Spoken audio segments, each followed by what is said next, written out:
کہ اڈیالہ جیل کے اندر وہاں پر دہشت گرد پہنچ سکتے ہیں، تو وہاں پر خاص کس طرح محفوظ؟ وہ گرفتار بھی ہو گئے اور گرفتاری کو 48 گھنٹوں سے زیادہ وقت ہو چکا ہے، اور اوورسیز پاکستانیز اور پاکستانی سب مخمصے میں ہیں، ہیجان اور پریشان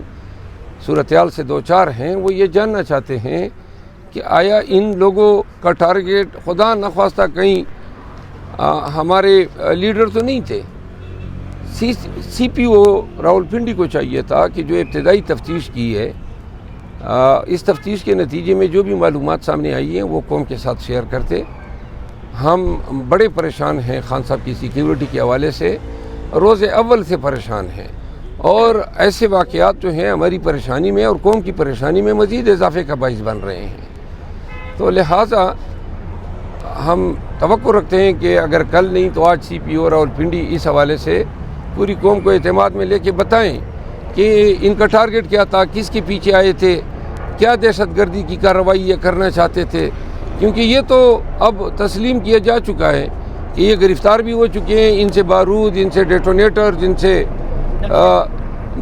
اسلحہ وغیرہ ریکور ہو چکا ہے۔ تو پوری قوم کی نظر اس پہ ہے۔ اپنا کام کرتا ہوں، احتجاج کی ڈیوٹی خان صاحب نے دی ہے، میں احتجاج، کنونشنوں کی ڈیوٹی خان صاحب نے دی تھی، میں کنونشن کرتا تھا، اور میں نے کئی دفعہ کوشش کی، یہ جان ہی نہیں چھوڑ رہے ہیں، ہر وقت یہ پیچھے سازش ہے، اور میں نے کبھی کسی کے خان کی تعیناتی پہ کوئی عذر اٹھایا ہے؟ یہ خان سے بڑا بننے کی کوشش کر رہے ہیں، خان نے ایک فیصلہ کر دیا ہے، اب خان کو آپ مجبور کر رہے ہیں کہ خان کوئی اپنے فیصلے چینج کریں، اور یہ لوگ بیسیکلی اس پارٹی میں یہ مسئلہ پیدا ہو رہا ہے، شاید یہ نہیں چاہتے ہیں کہ کوئی پارٹی میں بلند آواز ہو، لوگوں کو نکالیں اور احتجاج کے لیے ایک مؤثر آواز ہو۔ خان کے ساتھیوں کو ڈسکریج کرنے کی یہ سازش ہے، اور جو اس دن انہوں نے وکلانے ملاقات کی اور جو جس طریقے سے بونڈے طریقے سے انہوں نے خان کو یہ بتانا چاہا کہ جی بڑی پریشانی پیدا ہو گئی ہے، لہذا پریشانی تو یہ خان کے لیے نہیں اور پارٹی کے لیے بھی پیدا کر رہے ہیں۔ آپ یہ چاہتے ہیں کہ جی آپ کے منظور نظر افراد جو ہیں صرف وہی نوازے جائیں ہر وقت۔ سر، پی ٹی آئی نیپوٹزم کے بیانیے کو رد کرتی ہے، لیکن کے پی کے میں ہم نے دیکھا ہے کہ 7 سے 8 وزراء ایسے ہیں جو پی ٹی آئی کا جو مین لیڈرشپ ہے ان کا کوئی بھائی ہے، ان کا کوئی بھتیجا ہے یا اس طرح کا ہے، تو کہ یا یہ پی ٹی آئی کے بیانیے کی نفی نہیں ہے؟ اس میں نیپوٹزم کہاں سے ہوا؟ کیونکہ کچھ یہاں پہ کون سے یہاں پہ کوئی وفاقی وزیر لگے ہوئے ہیں، سارے اپوزیشن میں بیٹھے ہیں، سب مار کھا رہے ہیں، پرچے بھگت رہے ہیں۔ کے پی میں اگر حکومت آئی ہے تو ان لوگوں نے وہاں پہ ماسز کو سرو کرنا ہے، خدمت کرنی ہے، اور ان میں سے بہت سارے الیکٹڈ ایم پی ایز ہیں، اور یہ کوئی عوامی کام کے لیے ہیں، لوگوں کے حل کے ہیں، لوگوں نے ہمیں مینڈیٹ دیا ہے، لوگ کام چاہتے ہیں، تو یہ کام کس طرح ہوں گے؟ کیبنٹ میں لوگ آئیں گے تو ہوں گے، اور یہ لوگ تو پہلے بھی کیبنٹ کا حصہ رہے ہیں، تو لہٰذا یہ خبر مل جاتی ہے فلاں کا بھائی ہے، فلاں کا رشتہ دار ہیں، تو بہت سے ایسے بھی ہیں نا جو کسی کے رشتہ دار نہیں بھی ہیں، میرٹ پر ہوئے ہیں، 4 5 یا 6 لوگ ایسے ہیں جو کسی کے بھائی بنتے ہیں، تو وہ اپنے حلقے سے آئے ہیں، اپنے حلقے کی اس نے سرو کر رہے ہیں، تو بھائی یا کوئی یہ منسٹر ہوا ہے، مشیر ہوا ہے، انہوں نے ان علاقوں کو ترقی دینے کے لیے اپنا کردار ادا کرنا ہے۔ میں نے یہ آپ نے میرے ٹویٹ پھر نہیں پڑھے ہیں، میرے ٹویٹر اکاؤنٹ کو کچھ میرے دوست ہینڈل کرتے ہیں، اور کل ایک ٹویٹ ہوا تھا جو میرے خیال میں نہ کرتا، جس کو میں نے پھر ڈیلیٹ کیا کیونکہ اس میں لینگویج بڑی ہارش استعمال ہوئی تھی، اور کل ہی میں نے پھر ٹویٹر اکاؤنٹ کو خود ہی سنبھال لیا ہے، لاگ آؤٹ کر دیے ہیں تمام ایڈمنس کو، کیونکہ آئے دن جو ہیں یہ مسئلے پیدا ہو رہے تھے، لہذا کم ہی ٹویٹ کروں گا، اور جو میں نے ٹویٹ کی ہیں وہ لینگویج کے حوالے سے کی ہے کہ لینگویج جو ہے وہ ہمیشہ میں ڈیسنٹ لینگویج ٹویٹس میں استعمال کروں گا۔ جہاں تک پبلک اکاؤنٹ کمیٹی کے چیئرمین نامینیٹ ہونے کا تعلق ہے، ہمارے یار دوستوں نے پرسوں ہی خان صاحب کو 2 وکلا بھجوا دیے تھے جی شکایتیں لگاؤ ان کی، اور تاکہ خان صاحب جو ہیں ان کو دستبردار کروا سکے. پارٹی کے اندر جو ہیں یہ کھینچا تانی چل رہی ہے میرے خلاف. میں نے تو کسی کے عہدے پہ کوئی عذر کبھی نہیں اٹھایا ہے، اور وہ جو 2 وکلا گئے تھے ان کو نہیں چاہیے تھا کہ غیر موجودگی میں اس طرح جو ہے، اور پھر جن کے نام انہوں نے کوٹ کیے کہ فلاں صاحب کہہ رہے ہیں فلاں صاحب کہہ رہے ہیں. تو بہرحال یہ بات میں پارلیمانی پارٹی میں ضرور کروں گا، اور خان صاحب کا فیصلہ ہے. اور جو لوگ چاہتے ہیں کہ جی ان کو نہ مجھے ملے، تو یہ خان صاحب کو ان کے فیصلے ان کی ثوابدید پہ کرنے دیں اور ان کو امپلیمنٹ ہونے دیں. ان طریقوں سے اگر خان صاحب کو فیصلے تبدیل کرنے پہ مجبور کیا جاتا ہے اس خواہش میں کہ جی یہ فلاں عہدہ بھی جو ہیں فلاں شخص کو ملے یا مجھے ملے. خان صاحب نے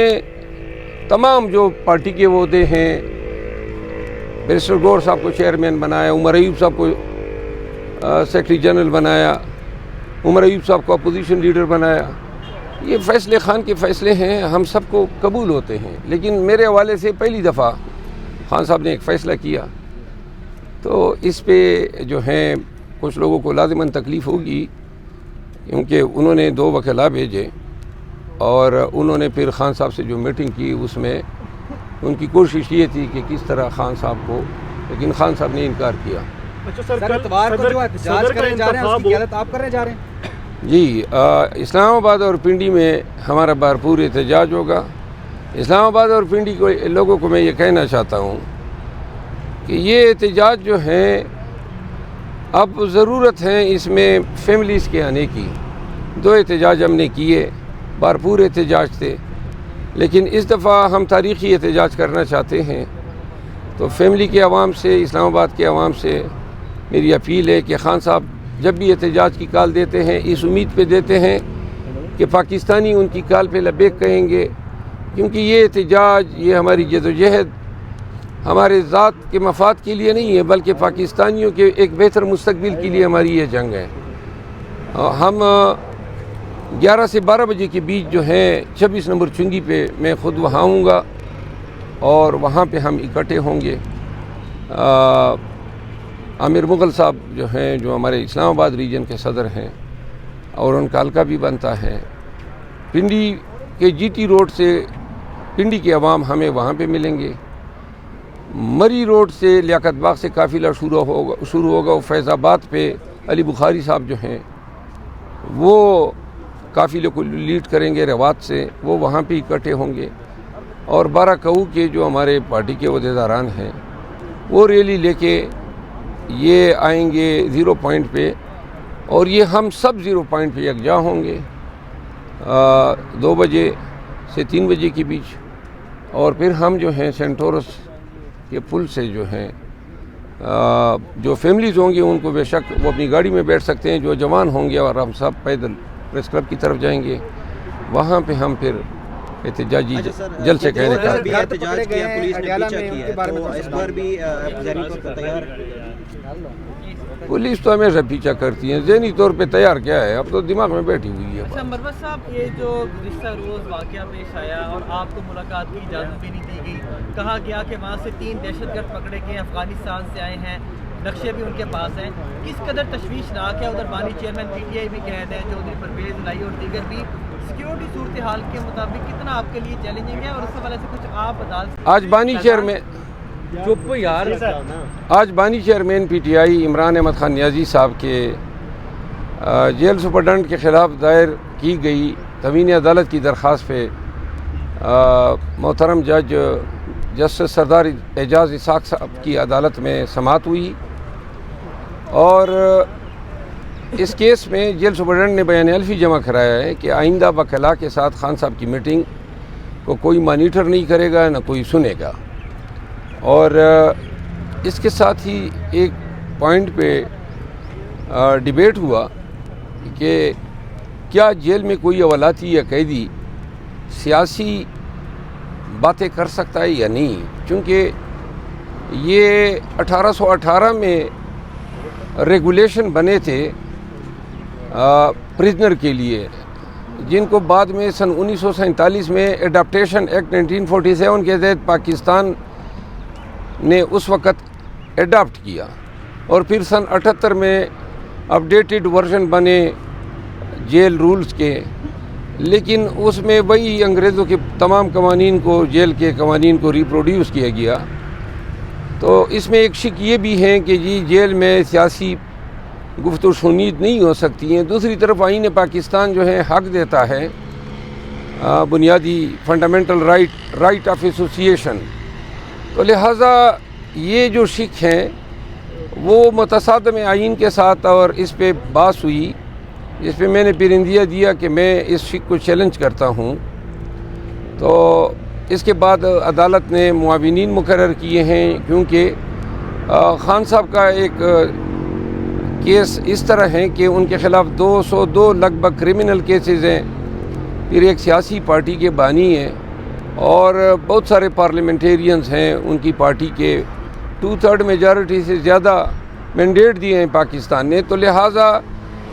ان حالات میں یہ توقع کرنا کہ ان کے ساتھ کوئی جیل میں سیاسی بات چیت ہی نہیں کرے گا، یہ مذاق کے مترادف ہیں۔